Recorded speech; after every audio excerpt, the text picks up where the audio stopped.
greetings citizens of the world. This is an important message from Anonymous about the growing coronavirus pandemic. With each day that passes, thousands more have been confirmed as being infected with the deadly coronavirus, which has recently been given the name COVID-19. For those inside China, this illness has turned life into a dystopian nightmare, where people have just as much fear of their government as they do for the pathogen.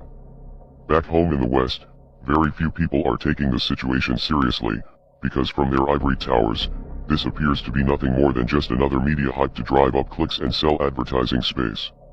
Sadly, this dismissive attitude is a common response to the growing pandemic among many everyday citizens in the West, but this mentality overlooks the true reality of what has been unfolding in China for the past 2 months.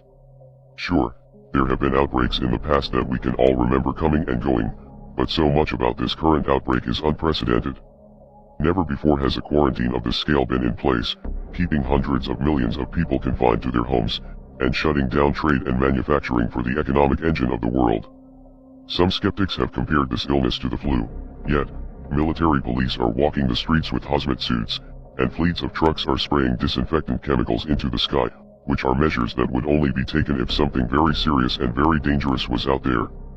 The governments of the world, and international organizations like the World Health Organization do not want people to panic, so they are being very careful with how they present this information to the public, but even these sources have grown increasingly gloomy as the casualty number continues to rise in China. Another important thing to recognize is that the numbers that are being reported from China are not really an accurate representation of what is happening on the ground, and this is something that the CCP admits. There has been a gap in the ability to test and count cases properly. There has been a problem with false negatives, and hospitals have been so overcrowded that they have not been able to admit anyone to determine whether they have the illness or not.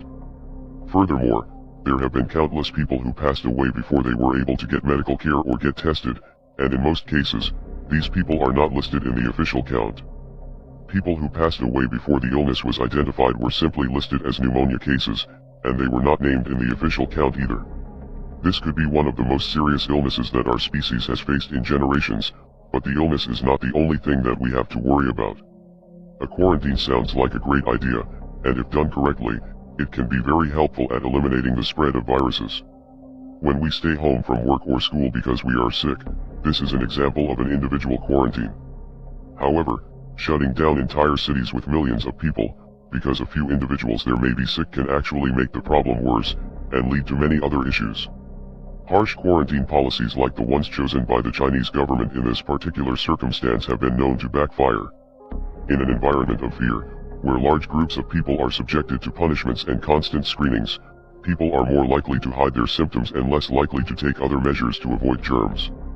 China has a reputation for ruling with an iron fist, but it is very possible that similar measures could be taken in other countries. In fact, the World Health Organization has praised China's response to the crisis, saying that the country has set a new standard for outbreak response, but does that standard entail military rule and cities on constant lockdown? We are Anonymous. We are Legion. We do not forgive. We do not forget. Expect us.